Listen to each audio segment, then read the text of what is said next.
Shalom. Puji Tuhan. Kurang semangat. Puji Tuhan. Nah, jadi rasa ada 100 orang yang hadir malam ini. Haleluya. Bapak Ibu dikasihi Tuhan, kita bersyukur malam hari ini kita bisa kembali beribadah di tahun 2026 ini. Ibadah Jumat yang pertama, kan ya? Ibadah Jumat yang pertama di tahun 2026.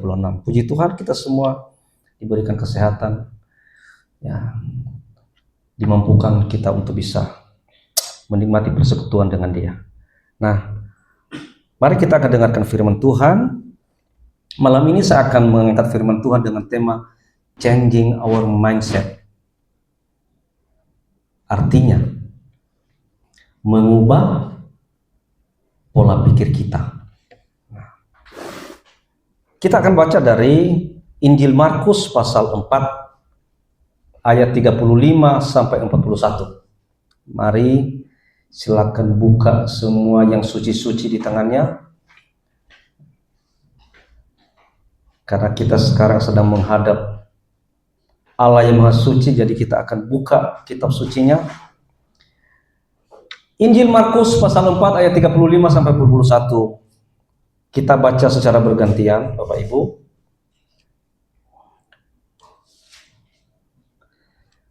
Yang sudah ketemu angkat tangan. Baru 3 orang dari 100 orang, baru 3 orang. Yang sudah ketemu angkat tangan? Ya, 99,6 orang. Kita akan baca. Saya ayat 35, Bapak Ibu 36 sampai habis. Demikian firman Tuhan. Lembaga Alkitab Indonesia memberikan judulnya Angin Ribut Diredakan. Pada hari itu, waktu hari sudah petang, Yesus berkata kepada mereka, "Marilah kita bertolak ke seberang." Mereka meninggalkan orang-orang itu lalu bertolak menuju Yesus di mana Yesus telah duduk dan perahu-perahu lain juga menaiki. Lalu mengamuklah taufan yang sangat dahsyat dan ombak menyembur masuk ke dalam perahu sehingga perahu itu mulai penuh dengan air. Pada waktu itu Yesus sedang tidur di pelita di sebuah kilau. Maka murid-muridnya menemukan Dia dan berkata kepadanya, "Guru, Engkau tidak peduli kalau kita binasa?"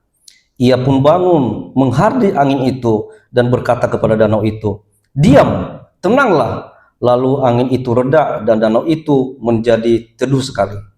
Lalu Dia berkata kepada mereka, "Kenapa kamu begitu takut? Mengapa kamu tidak percaya?" Sama-sama mereka menjadi sangat takut dan berkata seorang kepada yang lain, "Siapa gerangan orang ini sehingga angin dan danau pun taat kepadanya?" Puji nama Tuhan. Bapak Ibu yang dikasihi Tuhan, kalau kita menganalisa teks ini, ya, di danau ini bukan hanya ada satu perahu.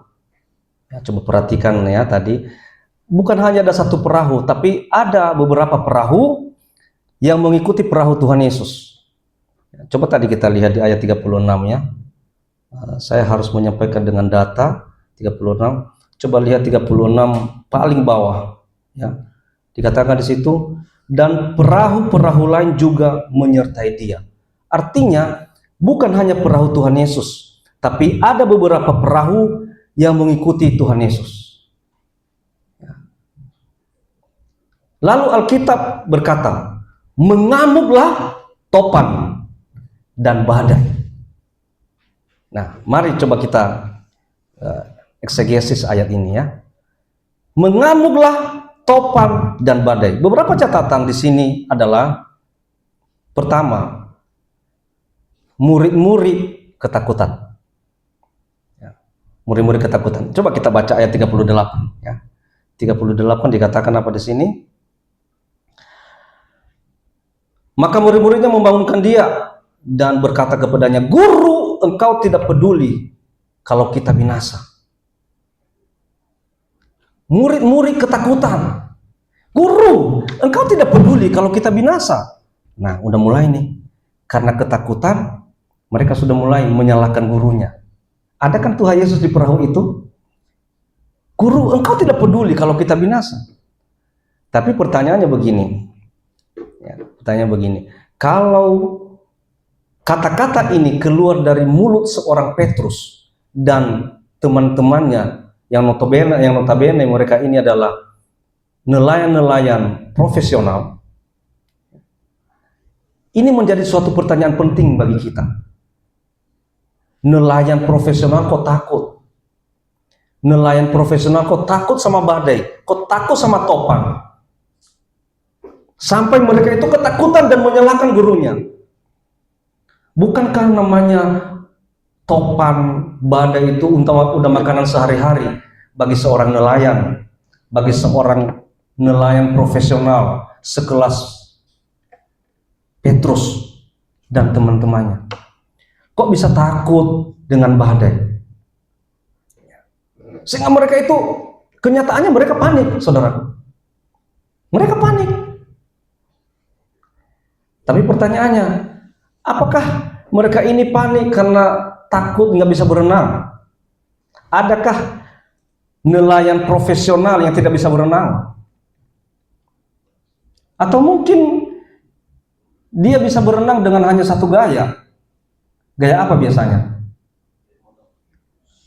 Kayak kodok, kayak apa lagi? Bukan. Mungkin hanya gaya dada.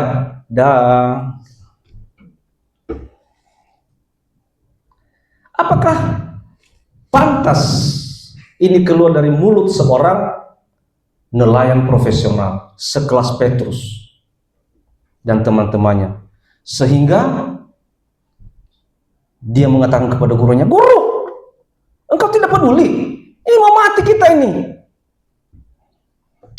Kebanyakan kita begitu kan, kalau lagi kepepet menyalahkan Tuhan. Tuhan, aku udah melayani Tuhan, kok ini tinggal napasnya Senin Kemis ini, kemana Tuhan? Tanpa kita sadari, kita sama dengan Petrus yang menyalahkan Tuhan ketika dalam ketakutan. Ya, itu yang pertama. Murid-murid ketakutan. Mengapa mereka takut? Jawabannya adalah karena kondisi topan yang sangat dahsyat waktu itu. Dan topan ini tidak pernah terjadi sebelumnya, dan nelayan-nelayan ini tidak pernah mengalaminya. Itulah yang membuat mereka ketakutan. Coba baca ayat 37 ya. Ayat 37. Lalu mengamuklah taufan yang sangat dahsyat, dan ombak menyembur masuk ke dalam perahu, sehingga perahu itu mulai penuh dengan air. Jadi topan ini adalah topan yang luar biasa, dikatakan dahsyat, dan ada marganya. Bukan marga Gea, bukan marga Zai, apalagi marga Harefa dari Loro, itu bukan. Yang penting marganya itu apa di sini? Marganya itu adalah sangat. Makanya dikatakan sangat dahsyat. Jadi ini topan ini adalah topan yang sangat dahsyat. Maka tidak heran kalau menggentarkan para nelayan-nelayan yang profesional ini. Karena ini peristiwa jarang mereka alami, dan bahkan tidak pernah mereka alami. Mereka tidak punya pengalaman untuk menghadapi topan, badai yang sangat dahsyat ini. Dahsyat, udah dahsyat sekali, berarti luar biasa, sehingga menggentarkan. Sehebat apapun para nelayan ini, mereka takut. Jadi wajarlah kalau mereka takut, panik dalam kondisi waktu itu, karena tidak sama dengan topan-topan sebelumnya. Ya, tidak sedikit kita mengalami dalam kehidupan kita, saudaraku sekalian. Mungkin kita mengatakan, aduh Tuhan, ini masalah ini tidak pernah aku alami sebelumnya. Padahal aku ini semakin dekat sama Tuhan, kok masalah semakin parah? Petrus ini dan teman-temannya semua, ini murid-murid Yesus yang setiap hari bersama-sama dengan Yesus makan dan minum.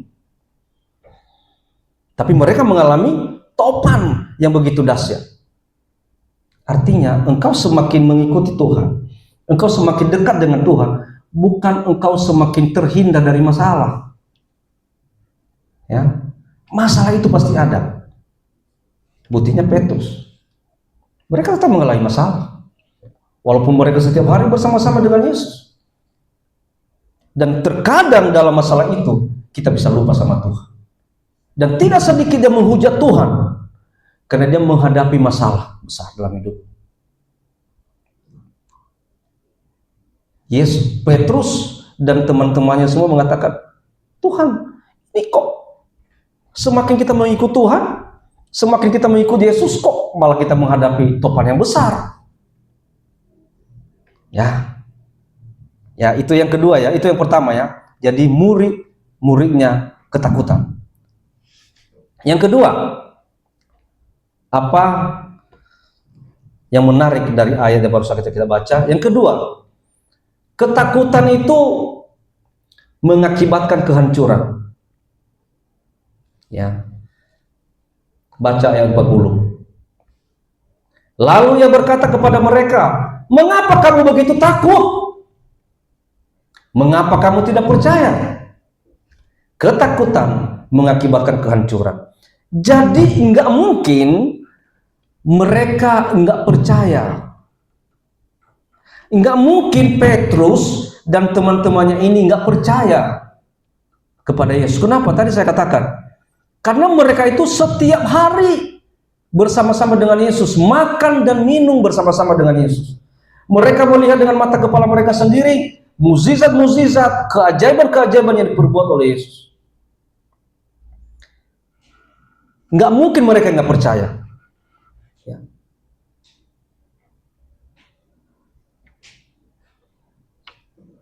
Kalau mereka percaya, harusnya mereka itu tidak ketakutan.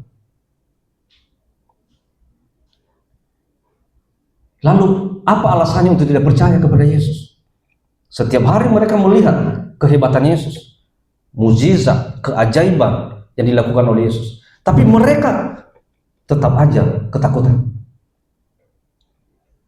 Ya. Dan nggak mungkin juga Tuhan Yesus bohong. Ya.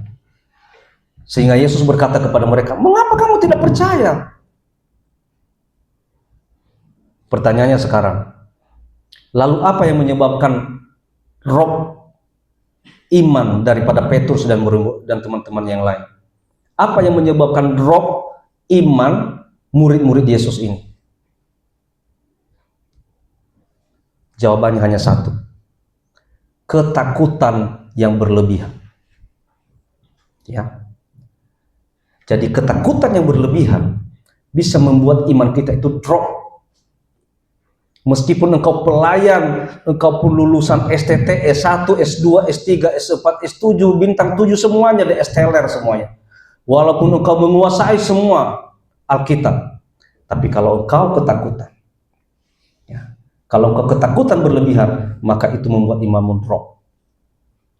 Takut hingga makan, ya, takut hingga punya duit, kan? Ya. Takut karena pelayanan, dia tidak kaya. Takut karena pelayanan, takut karena ibadah, dia tidak punya duit. Nah, ketakutan berlebihan, inilah yang membuat iman itu drop. Sama seperti Petrus dan teman-temannya. Mereka udah tahu Yesus itu adalah Tuhan, tapi karena ketakutan berlebihan mereka mempertanyakan. Sehingga ini menyebabkan iman mereka kendor, dan iman mereka hingga ke titik nadir. Ya, saudaraku. Pertama tadi murid-murid Yesus ketakutan, yang kedua ketakutan mengakibatkan kehancuran. Apa kehancuran tadi? Iman mereka hancur. Drop iman mereka. Kenapa? Takut yang berlebihan. Sehingga iman mereka drop, jatuh sampai ke titik nadir. Ya, kalau begitu ngapain kita ibadah selama ini? Ngapain kita pelayanan selama ini? Ngapain kita sekolah selama ini? Kalau toh juga pada akhirnya iman kita sampai ke titik nadir. Ya. Haleluya. Kok pada menatap saya semua ya? Apa saya ini kelebihan ganteng? Hah? Ini belum potong rambut ini loh. Ini belum pakai minyak rambut. Kalau pakai minyak rambut kelihatan botaknya sebenarnya. Sekarang trik barunya itu nggak mau pakai minyak rambut, jadi agak gelombang-gelombang rambutnya, jadi kelihatan masih muda. Amin. Mau nggak Bapak Gembalanya muda terus? Kalau Bapak Gembalanya muda terus, Ibu Gembalanya ketakutan. Ya. Haleluya. Masih ada orangnya. Haleluya. Haleluya. Oke. Yang ketiga ya. Catatan penting yang ketiga dari ayat ini. Ketakutan berlebihan menimbulkan keraguan dan menggoyahkan mereka akan kuasa Allah. Ternyata ketakutan ini sangat berbahaya. Kita baca ayat 41. Mereka menjadi sangat takut dan berkata seorang kepada yang lain, siapa gerangan orang ini sehingga angin dan danau pun taat kepadanya? Lucu ya. Mereka udah tahu Yesus itu setiap hari bersama-sama dengan mereka. Kok mereka mempertanyakan, siapa gerangan orang ini sehingga angin dan danau pun taat kepadanya? Sama contohnya, kalian sudah tahu di sini saya gembala di sini. Ya. Lalu tiba-tiba kalian pertanyakan, siapa orang ini? Kok bisa mengembalakan di gereja ini? Kan aneh. Sama, Tuhan Yesus itu bersama-sama dengan mereka, tapi karena ketakutan mereka berlebihan, menimbulkan keraguan dan menggoyahkan mereka akan kuasa Allah. Jadi, sehebat apapun kita, sehebat apapun imanmu, pelayananmu, kalau engkau ketakutan berlebihan, maka itu akan menggoyahkan dan meragukan kita akan kuasa Allah. Makanya jangan kaget kalau sekarang ada pun pendeta yang pindah keyakinan. Ragu kan? Jangan kaget kalau sekarang ada pun pendeta yang berpindah profesi. Bahkan ada yang jadi ateis. Kenapa? Ragu. Kenapa ragu? Ketakutan yang berlebihan. Ya.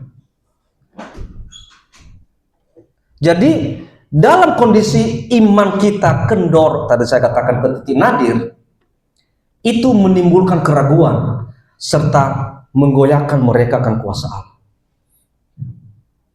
Kalau kita sudah ketakutan lalu iman kita hancur sampai ke titik nadir, itu akan menggoyahkan iman kita akan kuasa Allah, meragukan, membuat kita ragu dengan kuasa Allah. Ya. Mari saudaraku yang dikasihi Tuhan, jangan takut berlebihan. Ketakutan berlebihan itu adalah jadi masalah besar dalam hidup orang percaya saat ini. Karena ketakutan berlebihan, banyak sekarang yang kendor imannya, mundur dari pelayanan, mundur dari ibadah, ya. Dan bahkan ada yang mengatakan sekarang kepengen menyendiri, pengen nyari ketenangan, malas ke gereja, malas melayani, malas beribadah, semua serba malas. Kenapa? Ketakutan yang berlebihan.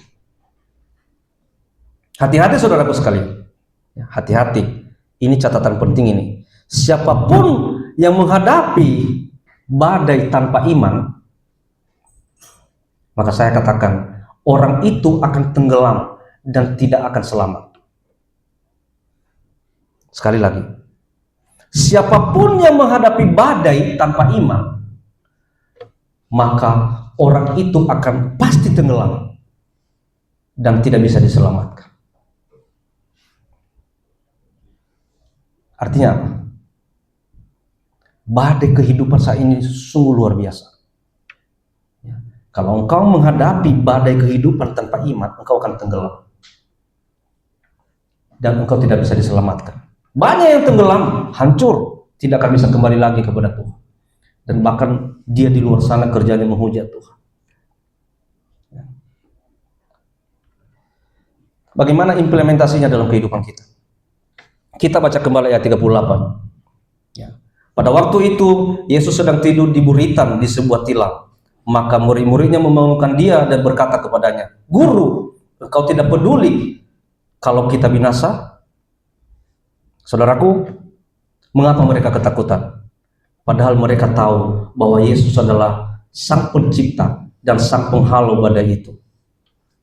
Jawabannya adalah karena mereka terlalu fokus kepada badai. Apa itu badai? Masalah. Bukan kepada kuasa Kristus. Sekali lagi, mengapa mereka ketakutan? Padahal mereka tahu bahwa Yesus adalah Sang Pencipta dan Penghalau badai. Jawabannya adalah karena mereka terlalu fokus terhadap badai, bukan kepada kuasa Kristus. Itu. Jadi mari changing our mindset. Ubah pandangan kita kepada pribadi agung, ya, yang dapat memecahkan segala masalah. Sekarang ubah pola pikir. Engkau menghadapi masalah, jangan engkau terfokus kepada masalah itu. Makanya saya katakan changing our mindset. Ubah pola pikir kita. Ubah. Bukan lagi tujukan pada masalah, tapi tujukan kepada Dia, Sang Penghalau badai itu, Sang Pencipta dan Sang Penghalau badai. Kalau kau ada masalah, jangan fokus kepada masalah itu, tapi ubah pola pikirmu, pandanglah kepada Dia yang punya kuasa. Haleluya. Mulai lagi hilang suaranya. Haleluya. Semakin kita halau badai, kok semakin ada suaranya. Harusnya badai itu udah dihalau kan? Berarti sekarang kita memandang kuasa Kristus. Kalau kita memandang kuasa Kristus, berarti suara kita lebih kencang. Haleluya. Nah, ya. Ubah pola pikir kita. Ingat, ya, badai besar sekalipun tidak akan mungkin menenggelamkan perahu kita. Tidak akan mungkin menenggelamkan kapal kita. Kenapa? Kalau Yesus ada di situ. Makanya biarkanlah Yesus itu ada dalam hidupmu. Biarkanlah Yesus itu ada menyertai hidupmu, sehingga apapun masalahmu, engkau tidak akan tenggelam. Sudah ada contohnya kan? Perahu si Petrus itu dengan badai dahsyat sekali, tapi tidak tenggelam. Kenapa? Yesus ada di situ. Walaupun Petrus dan teman-temannya semua udah ragu, udah khawatir, udah ketakutan, panik, tapi selagi ada Yesus di situ, perahu itu aman. Selagi ada Yesus dalam hidupmu, apapun masalah yang kau hadapi, engkau tidak akan tenggelam. Engkau pasti selamat. Engkau pasti dilindungi, engkau pasti dibebaskan, dan engkau pasti akan dilepaskan dari semua masalah-masalah kehidupan. Dan engkau dimampukan menghadapi semuanya itu. Modalnya apa? Iman. Ya. Jadi perahu-perahu tadi itu, ya, banyak sekali cobaan melalui badai taufan yang sangat dahsyat. Nah sekarang begini, nah, GPI Gereja Wisata ini juga kan bagaikan sebuah bahtera. Amin. Bagaikan sebuah bahtera. Saya mau tanya, ada badainya enggak? Ada. Besar enggak? Belum sih, kalau saya bilang sih besar, enggak begitu besar. Tapi ada badainya kan?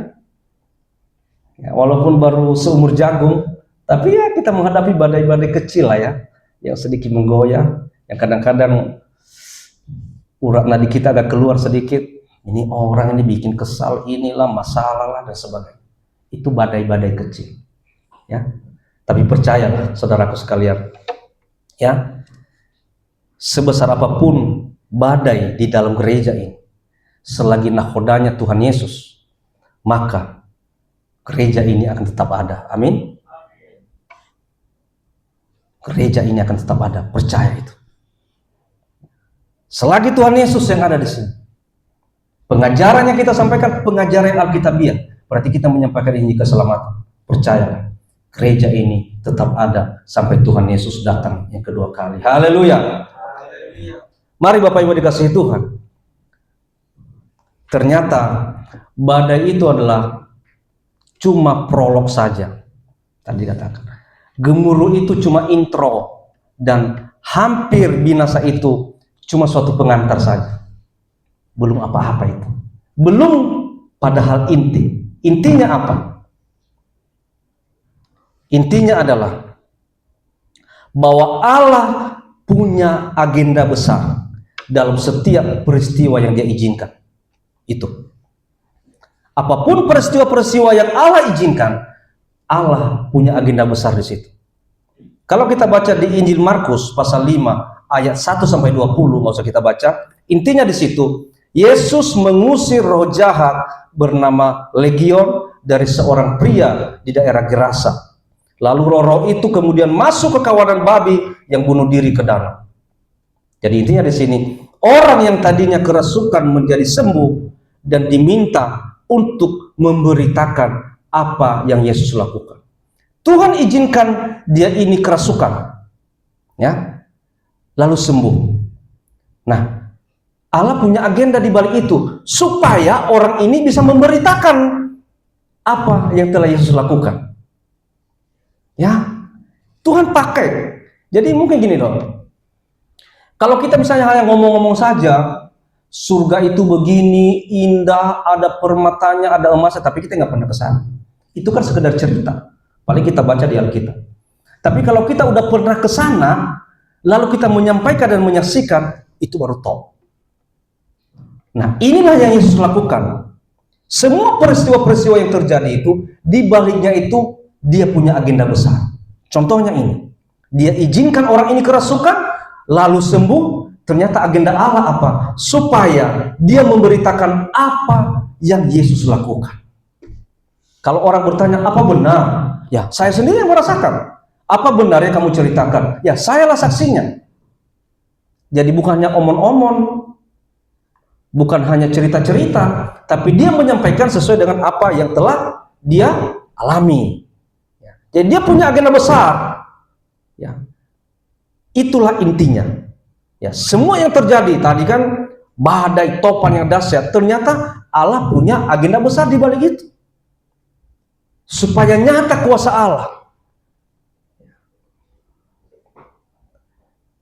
Jadi saudaraku sekalian, seandainya Allah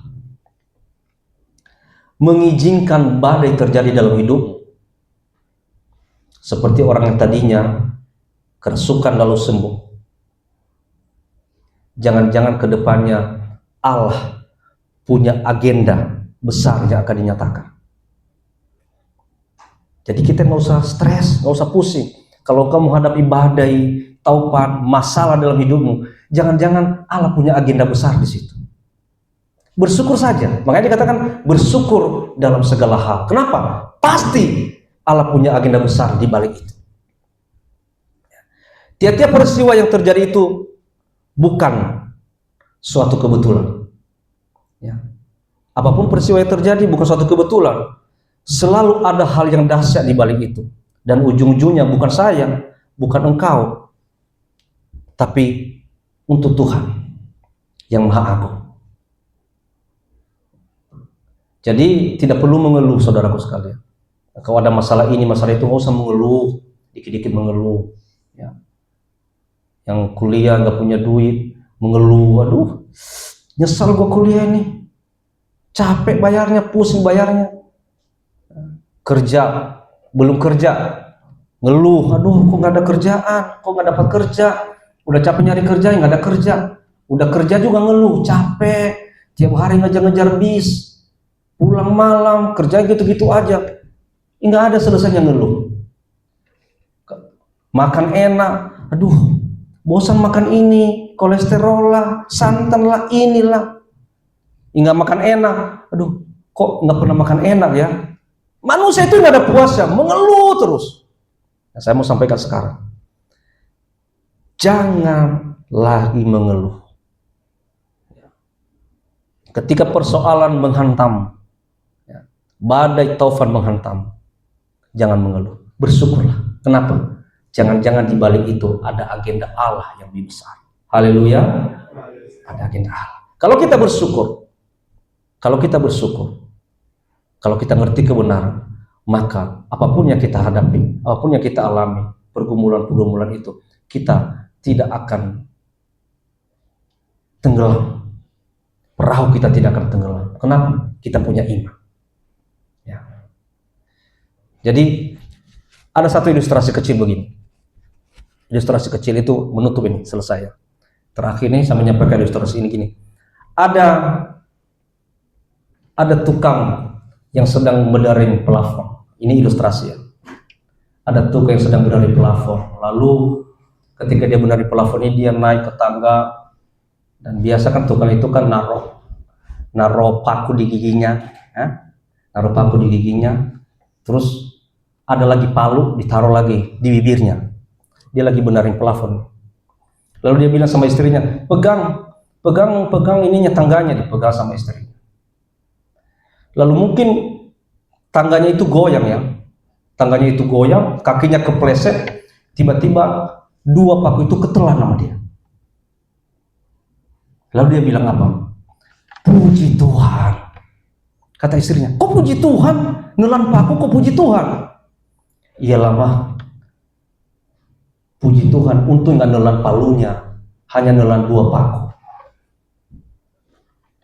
Apa maknanya? Ya, dia tetap bersyukur dalam ancaman sekalipun, ya, dalam penderitaan sekalipun, dalam kesusahan sekalipun, bisa bersyukur, mampu bersyukur dalam kesulitan. Untung bukan palu katanya, syukur hanya bisa nelan paku. Coba kalau kita kayak gitu, nelan paku, nyalahin, pasti berantem itu suami istri.